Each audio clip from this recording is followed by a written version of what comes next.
En este vídeo te voy a explicar las bases para comunicarte bien con la inteligencia artificial, ya sea que estés utilizando ChatGPT, Gemini, Copilot o la que sea que uses en tu día a día como médico. Porque sí, seguro que hay cosas que haces que podrías estar optimizando, interactuando mejor con estas inteligencias artificiales. Y la clave de esto es que tienes que aprender lo que significa un prompt. Un prompt es la forma en la que te comunicas con la inteligencia artificial. Y es que la inteligencia artificial no funciona como Google o como un buscador. No es tan fácil como poner una pregunta y que te dé automáticamente la respuesta. Si quieres hacerlo bien, tendrás que hacer un prompt.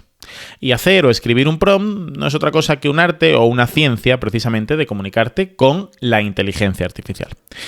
Todos los días escribo un correo gratuito donde explico estas cosas y otras relacionadas con inteligencia artificial.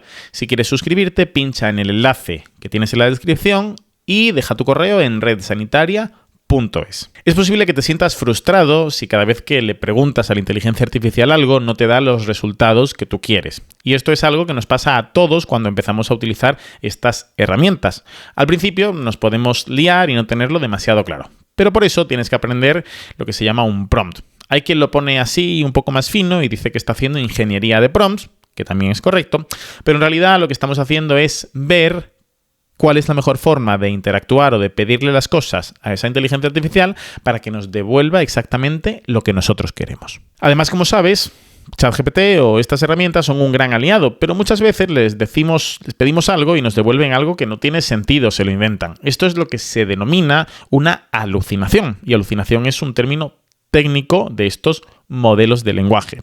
Se inventan algo igual que un borracho a las 3 de la mañana en un bar. Te cuentan algo como muy convencidos de lo que están diciendo, pero sin embargo, eso que dicen no tiene demasiado sentido. Mucho cuidado con fiarte de esto.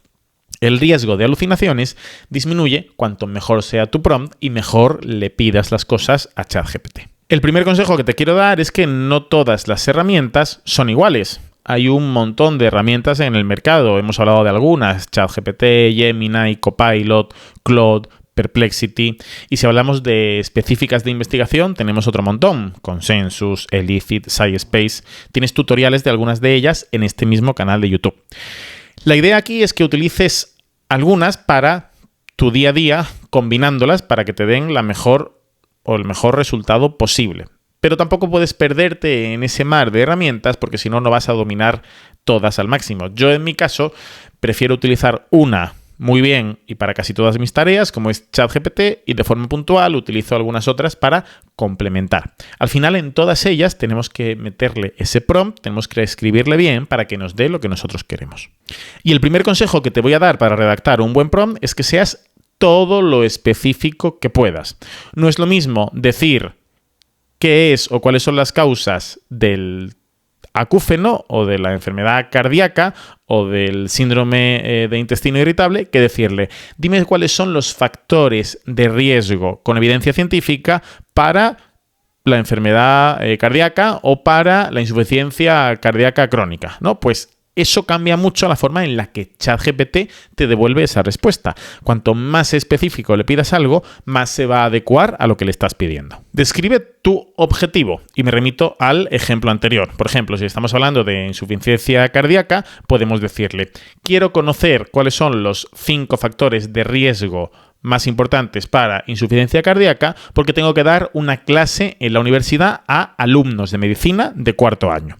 Esto es muy importante porque entonces ChatGPT sabe de forma concreta cuál es tu objetivo, qué es lo que necesitas y es capaz de adaptar tanto el lenguaje como la salida. En este caso, esos 5 puntos clave o más importantes. Así que sé muy específico y, muy importante, dile cuál es tu objetivo y qué es lo que quieres con eso que le estás pidiendo. Tercero, describe muy bien el contexto. Ya hemos dicho cuál es nuestro objetivo, pero tenemos que explicarlo más a fondo. Y podemos decir, en este caso: soy cardiólogo especializado en insuficiencia cardíaca y la clase que voy a dar es la primera que reciben estos alumnos sobre este tipo de enfermedad. Estos factores de riesgo no los van a conocer porque no lo han estudiado previamente en la carrera y entonces necesitaré explicarle qué significan las siglas, cómo es cada uno de ellos y qué otras comorbilidades pueden acompañar Ahí le estamos dando muchísimo contexto y esto va a enriquecer mucho más la respuesta que nos va a dar ChatGPT. Cuarto, experimenta con distintos estilos. Puedes pedirle, por ejemplo, como coletilla, que te lo dé en forma de bullet points o que te lo dé en forma de apuntes para darle directamente a estos alumnos de medicina. También puedes decirle que lo quieres con formato de diapositivas, de forma que cada diapositiva tenga 3 frases sencillas y un total de 15 o 20 diapositivas. Es importante que experimentes para ver qué es lo que mejor se adapta a lo que tú necesitas y de esta forma puedas ir probando los distintos tipos de resultado que te da este prompt. 5. Pídele que actúe con un rol determinado. Esto es muy interesante porque si le dices que eres cardiólogo, está muy bien, pero tienes que pedirle cómo quieres que actúe. Por ejemplo, quiero que actúes como un cardiólogo especialista o súper especialista en problemas de insuficiencia cardíaca. Eso sería una opción. Pero también puedes decirle, quiero que actúes como un estudiante de medicina que acaba de terminar la carrera. Eso cambiará la forma en la que te va a dar esta salida, adaptando el lenguaje, lo que cuenta y dónde busca esa información para dártela a lo que vayas a pedirle o necesitar. Por ejemplo, si quieres hacer un estudio estadístico y tienes que pedirle para saber qué tipo de estudio tienes que hacer, podrías decirle, actúa como un experto estadístico o como un epidemiólogo para conocer qué test estadístico tengo que estudiar para mi estudio. Y ahí ya le das el contexto, el objetivo y lo que quieres hacer. Así que ya sabes, pídele que actúe como alguien con un trabajo específico determinado. Esto del rol te va a ayudar muchísimo. 6. Itera sobre los resultados. Una vez que te ha dado una serie de resultados, por ejemplo, el caso de la clase de medicina para alumnos, podría ser muy interesante decirle cosas como, bien, ahora que ya tengo estos bullet points, quiero que me ayudes a desarrollar cada uno de ellos de forma más larga para poder darles unos apuntes redactados a los alumnos. O una vez desarrollados, podrías decirle, ahora quiero que sobre estos apuntes que me has dado me generes 10 preguntas tipo test. Recuerda que siempre tienes que supervisar lo que te dice ChatGPT, vaya a ser que alucine. Pero esto te ahorra muchísimo trabajo porque te da un esqueleto sobre el que ir adelantando cosas. Y eso es súper práctico. 7, y este no es ninguna tontería. Imagina que la clase de medicina para alumnos la diste el año pasado y ya utilizaste ChatGPT para eso. Bueno, pues sería interesante que tuvieras ordenada esa conversación o que la tuvieras con un nombre que te sea fácil de buscar. Recuerda que en ChatGPT tienes un pequeño buscador que te permite recuperar conversaciones antiguas.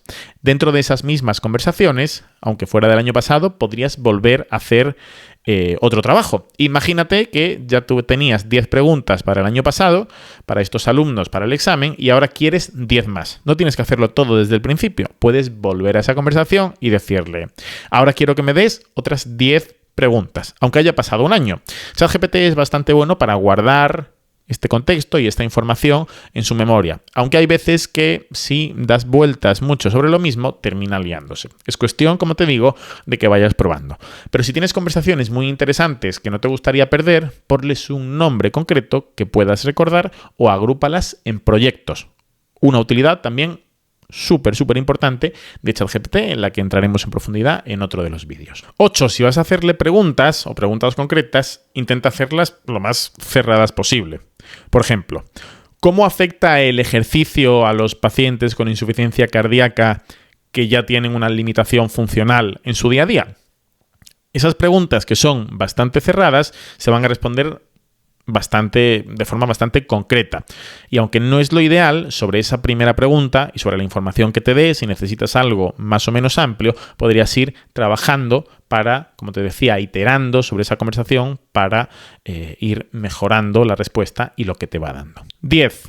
Intenta utilizar los tiempos. Ya sabes que en medicina muchas veces hacemos cosas que tienen que ver con tiempos. En mi caso, por ejemplo, los pacientes con acúfeno, con ese pitido que tienen en el oído, pues cuando pasan una serie de meses es más difícil que desaparezca, ¿no? Pues podríamos preguntarle de forma específica, ¿qué pasa con los pacientes con tinnitus a partir del 6º mes si no ha mejorado el ruido que tienen en el oído? Y entonces ChatGPT va a delimitarse a esa secuencia temporal o a esa temporalidad y te va a dar el resultado enfocado a eso. Esto es bastante interesante porque también le das un marco temporal muy útil para las respuestas que puede darte. Y último, pero no menos importante, tienes que ser realista con lo que puede conseguir ChatGPT y con lo que puedes conseguir tú.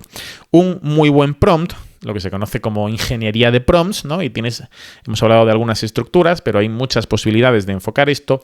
Un buen prompt te puede ayudar muchísimo, pero al final tendrás que supervisar eso que te dice y contrastarlo con otras búsquedas basadas en evidencia científica. No podemos confiar ciegamente a día de hoy en los modelos de lenguaje, y aunque estas herramientas son brutales, tenemos que ser realistas, como te decía, y estar encima. No olvides suscribirte a la lista de correo de Red Sanitaria, porque todos los días te mandaré un correo para que estés actualizado, y nos vemos en el próximo vídeo. Un saludo.